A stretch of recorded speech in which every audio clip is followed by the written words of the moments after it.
राम राम सा। कैसे हो प्यारे साथियों। उम्मीद करती हूँ आप सब बहुत अच्छे होंगे और खूब मन लगाकर पढ़ाई कर रहे होंगे। मैं हिंदी व्याख्याता कविता सेवरान आपके अपने यूट्यूब चैनल केवी की कलम पर आपका हार्दिक स्वागत करती हूँ, अभिनंदन करती हूँ। आज ये छोटा सा वीडियो बना रही हूँ आप लोगों का आभार व्यक्त करने के लिए, क्योंकि मेरे सब्सक्राइबर्स 2K हो गए हैं, यानी 2K सब्सक्राइबर्स होने की खुशी में मैं ये वीडियो बना रही हूँ। आप लोगों का बहुत बहुत धन्यवाद। दिल की अनंत गहराई से आप लोगों का आभार व्यक्त करती हूँ। आप अपना प्रेम व स्नेह यूँ ही बनाए रखें, मैं तो आप लोगों के साथ हूँ ही।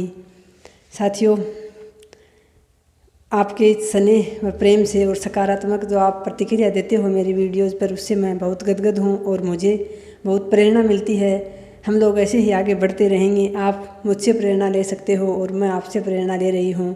सीखने का नाम ही ज़िंदगी है साथियों। सीखते हुए हम लोग आगे बढ़ते रहेंगे ऐसे ही।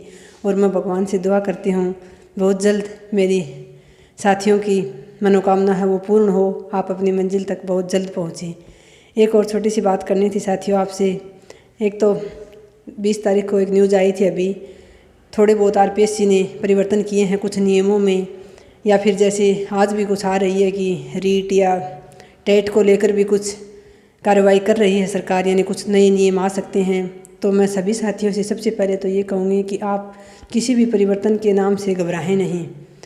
परिवर्तन का नाम ही ज़िंदगी है साथियों। मुझे भी पता है, मैं भी इस दौर से गुजरी हूँ, क्योंकि जब तक हम बेरोज़गार होते हैं तब तक हमें डर रहता है कि पता नहीं क्या परिवर्तन हो गया।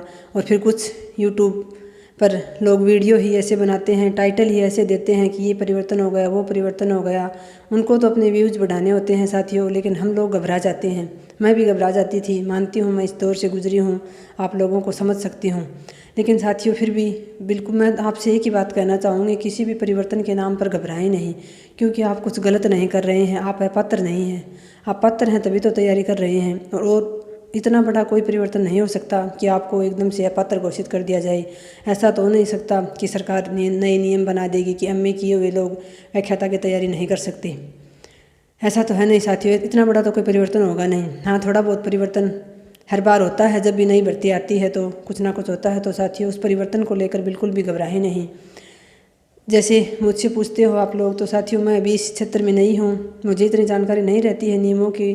तो मैं आप लोगों को एक ही सुझाव दूंगी, हमारे पूज्य गुरुदेव श्री गणपत सिंह राजपुरोहित सर जी का चैनल है, उन पर आप जुड़ जाएं और वहाँ से आप ऑथेंटिक न्यूज़ लें साथियों। जब भी कोई परिवर्तन होता है तो गुरुदेव चाहे कितने भी व्यस्त रहते हों, लेकिन आप लोगों की समस्या का समाधान करने के लिए वीडियो ज़रूर बनाते हैं। जैसे कल भी उनका वीडियो आया था, नियमों को लेकर उन्होंने साफ़ किया है। तो एक तो आपसे ये कहना चाहूँगी आप वहाँ जुड़ जाएं किसी भी ऑथेंटिक न्यूज़ के लिए, क्योंकि मैं अभी नई हूँ इस क्षेत्र में, तो मुझे पहले खुद समझना पड़ता है उन नियमों को, फिर मैं आपको बताऊँ तो इतना क्लियर हो नहीं पाता है।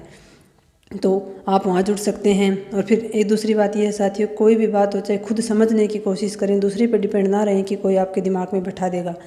जब भी वीडियो सुने ध्यान से सुने कि क्या कह रहे हैं, क्या आप उस दायरे में जो योग्यता RPSC निर्धारित कर रही है, क्या आप उस दायरे में आ रहे हैं। क्योंकि गणपत सिंह राजपुरोहित सर इतनी सरल भाषा में, इतनी सटीक भाषा में समझाते हैं कि कोई भी उसको समझ सकता है।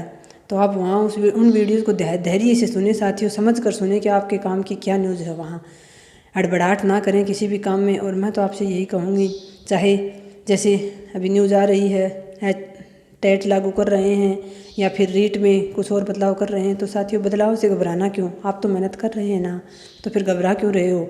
मान लो आप 2nd ग्रेड 1st ग्रेड के लिए भी टेट लागू कर दिया जाए, तो घबराने की कहाँ ज़रूरत है साथियों। जब आप फाइनल एग्ज़ाम की तैयारी कर रहे हो तो क्या आप टेट को पास नहीं कर पाओगे। ऐसी छोटी छोटी बातों पर बिल्कुल भी हड़बड़ाहट ना दिखाएं, मैं आपसे ये कहना चाहूँगी। स्वाभाविक सी बात है, ये हो जाती है, लेकिन फिर भी धैर्य बना कर रखें। किसी भी परिवर्तन के नाम पर अपना धैर्य ना खोएं, क्योंकि आप धैर्य खो देते हैं तो जो आप कुछ तैयारी कर रहे हो वो भी फिर आपकी आई गई हो जाती है, यानी फिर भूल जाते हो आपकी कहाँ क्या कर रहे थे। तो साथियों छोटा सा वीडियो इसलिए बना रहे हो, एक तो आप धैर्य बनाए रखें। कोई भी नया परिवर्तन हो, कोई भी वीडियो, हर कोई वीडियो खोलकर देखने की आवश्यकता नहीं है साथियों। एक चैनल पकड़ लो, जैसे मुकेश ढाका सर हैं, वो हमेशा सही न्यूज़ देते हैं, या गणपत सिंह राजपुरोहित सर हैं, या नेवरी सर हैं। एक चैनल पकड़ लो साथियों कोई भी, वहीं से आपको सारी जानकारी मिल जाएगी। कोई भी वीडियो आपके सामने आ जाता है, उसमें टाइटल ऐसा दिया होता है, आप उसको खोल कर देख लेते हो, मिलता कुछ भी नहीं है। तो साथियों इस यूट्यूब का आपको बहुत सही तरीके से प्रयोग करना है, इसका सदुपयोग करना है, इसका दुरुपयोग ना करें। बार बार खोल कर ना देखें कि क्या न्यूज़ आई है क्या नहीं, जो भी परिवर्तन होगा आपको पता चल जाएगा साथियों। तो जो भी अभी नई आरपीएससी परिवर्तन कर रही है या फिर पाठ्यक्रम में बदलाव की बात हो रही है, तो पाठ्यक्रम में भी साथियों कोई आमूल चूल परिवर्तन नहीं होने वाला है। क्योंकि क्या बदल देंगे, क्या हमारा इतिहास बदला जा सकता है पीछे का? जैसे राजस्थान ज्योग्राफी तो बदल गई है, तो अब और इसमें क्या परिवर्तन हो सकता है? अब अगर अपने विषय की बात करें तो हिंदी साहित्य के इतिहास में क्या परिवर्तन हो सकता है बताओ आप? क्या व्याकरण के नियमों में परिवर्तन हो सकता है? बस यही है, इधर से उधर जोड़ देंगे या फिर कुछ 2-4 टॉपिक जो है वो हटाकर 2-4 नए ऐड कर देंगे, बस इतना सा परिवर्तन होगा। तो उस परिवर्तन से घबराएं नहीं साथियों, परिवर्तन का नाम ही ज़िंदगी है, यही कहना चाहूँगी। और एक बार फिर से आप सभी लोगों का तहे दिल से शुक्रिया, आभार। अपना स्नेह व प्रेम बनाए रखें। धन्यवाद साथियों, जय हिंद।